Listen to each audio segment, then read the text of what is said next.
So, I mean, Myron and I, obviously, we started out, he was doing the president, I was doing toys. But as we got older, we started to have more in common. We started to hang out more as young teenagers. And we used to like to do some different things. Like, we created this house one day.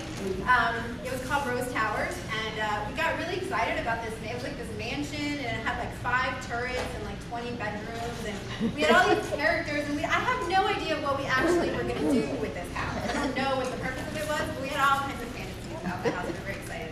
We got closer and closer over the years talking about the house. And so, as we started to spend more time together, I was able to have a larger influence on Myron's life. So one of the things that happened was our families used to go on vacations together, and we would often find ourselves at amusement parks. And so I wanted to go up the big giant slide and then down the giant slide. And as everybody heard several times today already, Myron's a little afraid of stairs. I coaxed him into going nonetheless, and he went all the way up to the top of the giant slide, and he sort of got to the top of the slide and was horrified that he now had to go down the slide.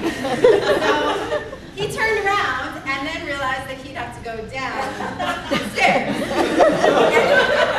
There was really no way out. I like to think that moment is what allowed him to take the plunge here today, because he took his first plunge by going down the slide, unable to get back down the stairs.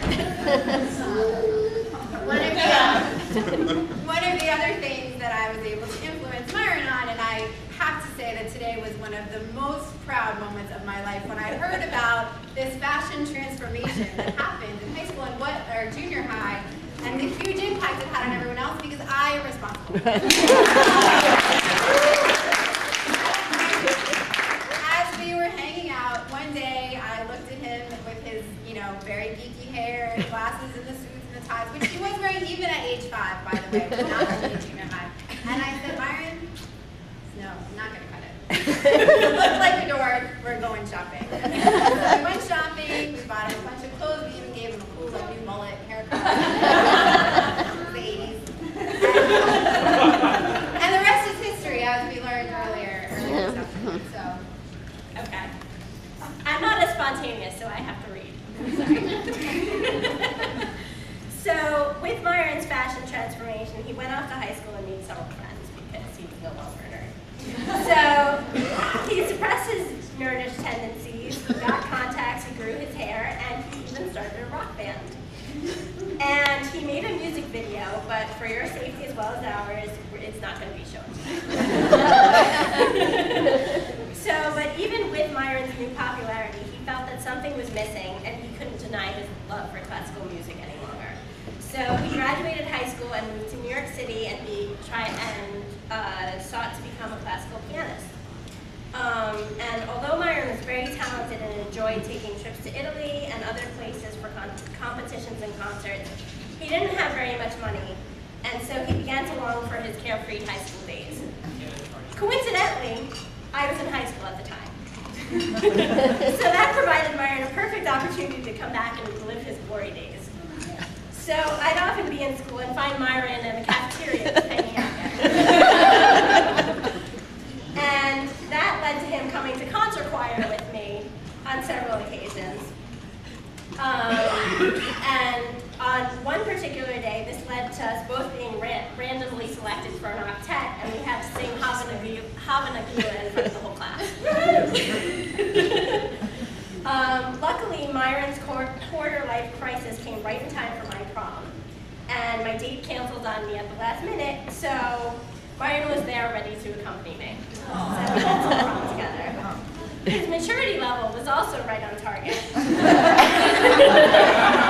And he helped my friends torture a girl sitting at my table by hiding her shoes and putting salt and pepper in her drink. And incidentally, it's 10 years later and she still won't speak to me. So once I graduated high school, Myron had no choice but to leave the high school as well. And he went to college. So he went off to the University of Pittsburgh and rented an apartment in a nearby suburb. Unfortunately, he's not the best at choosing roommates.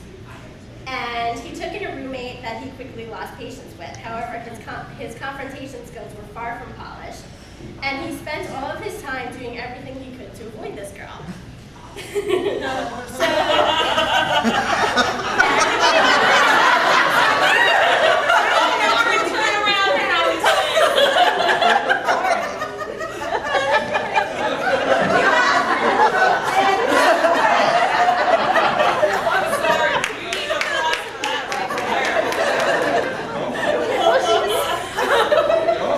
This situation quickly got out of hand, and it came to head when Myron one night had to use the bathroom but didn't want to leave his room and chance running into his roommate.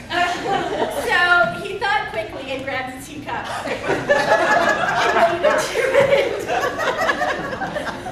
He then had to throw the whole thing out the window because obviously no one was drinking from it anymore.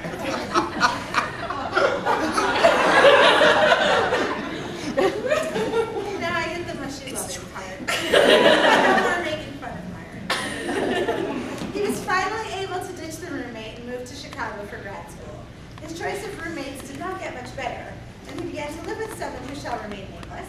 But let's just say we're glad Myron finally polished his confrontational skills and got rid of her. Now on to brighter things. He then met Laura and brought her into our family, and we all fell in love with her.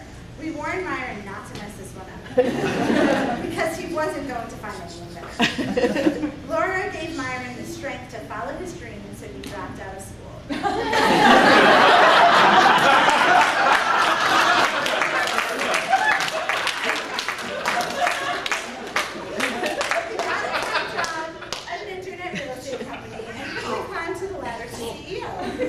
Very simple. Something was still missing, so Myron quit his job. He made a career with his love of music. Of course, the internet real estate company collapsed soon after Myron. With Myron successfully following one dream, he quickly decided to follow another. Sorry. And asked Laura to marry him, which brings us all here today. Congratulations.